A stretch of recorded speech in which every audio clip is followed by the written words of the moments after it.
Bonjour à tous pour cette petite vidéo consacrée aux piliers de la Terre. Je vais vous résumer du coup le prologue et le premier chapitre. Peut-être que vous connaissez un peu l'histoire parce que c'est basé donc sur les romans historiques de Ken Follett. Il y a également une série télé. Donc j'ai pas lu les bouquins, mais j'avais commencé la série. Donc on retrouve la scène où il y a Tom le bâtisseur au début dans la forêt avec sa famille. Pour le reste des personnages, je sais pas si ce sera fidèle au roman. Commencer donc du coup par le prologue qui nous amène donc en Angleterre en 1135. On retrouve le personnage du coup de Tom le bâtisseur, de sa femme Agnès et de ses deux enfants. Donc cette dernière est enceinte. Alors ils sont là dans la forêt, ils ont froid, ils ont faim, et ils sont là donc du coup car Tom en fait il a un rêve, c'est de construire quelque chose de grandiose.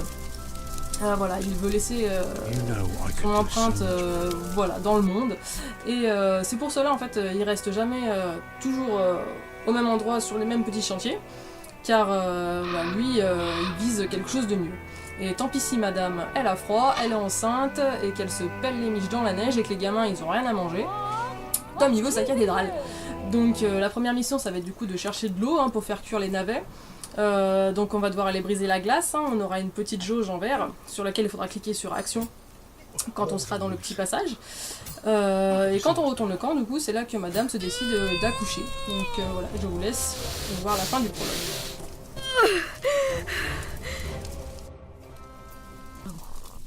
For me.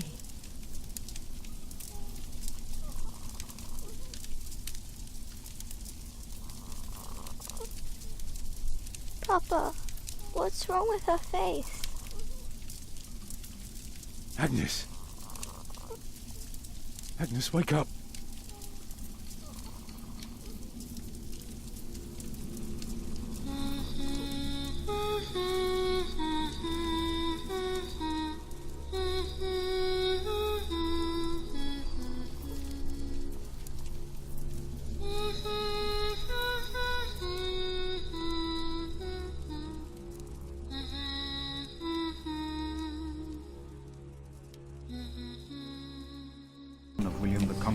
Donc voilà pour le prologue qui nous emmène ensuite au premier chapitre, donc consacré à Philippe. Donc on est en 1136 maintenant, c'est le jour de l'an.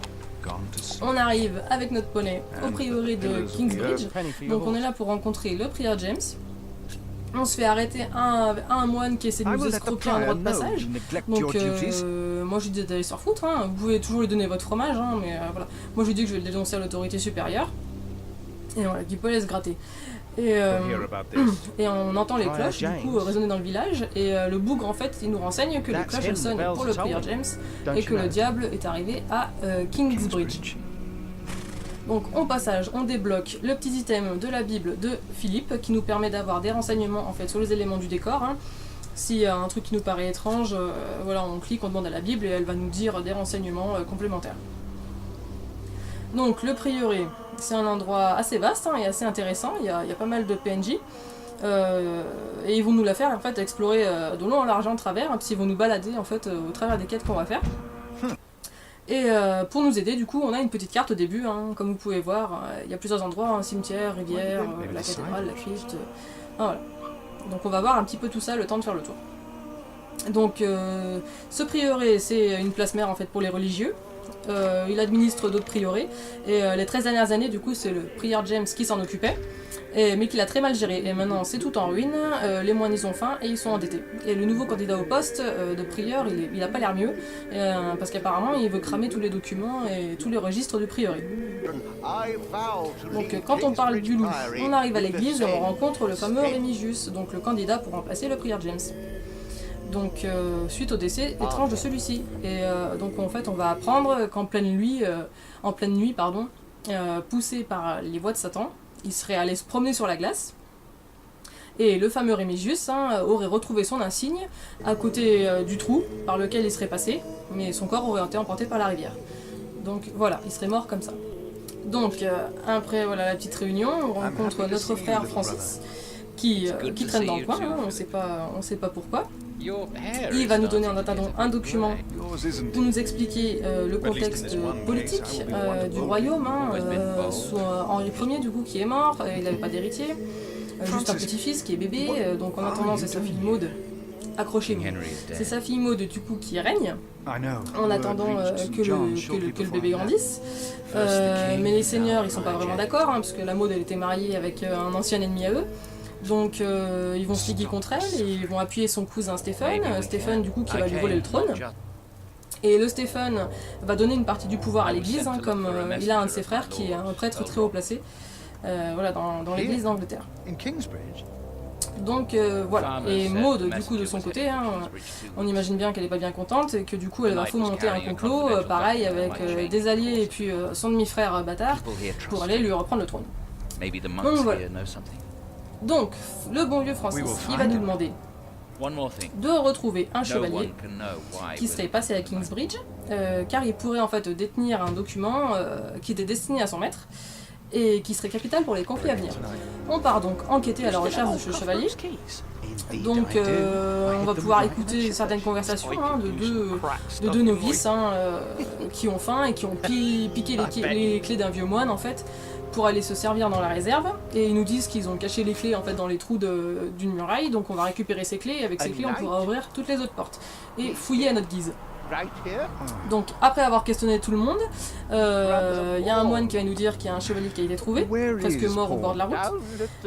On va donc au cimetière, le faisant en fonction de croque-mitaine nous dit qu'il est bien enterré là, et qu'il avait un document sur lui, et que ce document a été rangé dans la maison du prieur. Donc on va dans la maison du prieur, il y a l'autre squatter qui se prend déjà pour le prieur là, Rémigius, et qui veut bien sûr pas qu'on fouille, et qui nous dit que si on veut sauver les livres du feu, on va devoir aller voir le frère Andrew et lui demander de rassembler tous les moines pour une réunion, que soit votée la décision de ne pas brûler les livres. Donc le frère Andrew nous dit oui, ok, on va réunir les moines, mais à condition que ceux qui répètent la chorale là-bas, ils aient fini. Donc on va parler à ceux qui chantent, et ils sont stressés parce qu'ils entendent des bruits dans la crypte. Donc il va falloir aller dans la crypte, aller voir ce qui se passe. Et donc on trouve voilà, le responsable du bruit, hein, dans les cryptes, hein, c'est un vieux hibou. Donc les répétitions peuvent se terminer. Donc là on peut retourner voir le frère Andrew. On plaide notre cause lors du conseil, hein, donc les livres ne seront pas brûlés. Mais Rémigius, hein, qui est jaloux, hein, et qui ne voit pas d'un bon oeil notre arrivée au prieuré, nous accuse en fait d'être là et de mettre notre nez partout parce qu'on vise en fait la place de prieur. Et du coup, sur cette accusation maladroite, les autres disent « Ah oui, pourquoi pas, puisque on a fait du bon boulot dans notre prieuré à nous là-bas, on pourrait bien s'occuper de Kingsbridge. » Donc, tout ça tourne en notre faveur, et on se retrouve proclamé nouveau prieur de Kingsbridge, alors qu'on n'a rien demandé. Donc, du coup, après tout ça, libre à nous d'aller fouiller du coup dans les archives, et on tombe du coup sur la fameuse lettre qui est cachée dans un bouquin. Donc c'est une lettre qui est écrite d'un seigneur pour le maître de notre frère, qui disait, qui parlait du conflit du coup de l'alliance avec la reine Maud là pour aller contre le roi Stephen. Mais si vous vous souvenez bien, le roi Stephen avait accordé des droits à l'église, hein, voilà, pour avoir son appui. Et du coup, Francis, lui, qui est pour préserver les nouveaux intérêts de l'église, hein, est prêt à trahir son maître, pardon. Et il nous demande d'aller trouver du coup l'évêque afin de dénoncer le complot contre le roi Stephen pour le protéger. Donc voilà pour ce premier chapitre très prometteur. Donc j'espère que vous avez bien aimé la vidéo, hein. Moi j'ai adoré le jeu, beaucoup de personnages, hein, super intéressant, une bonne intrigue, hein. On s'ennuie pas du tout entre chaque. Donc voilà, je vais continuer avec hâte tous les autres personnages. Allez, bye bye.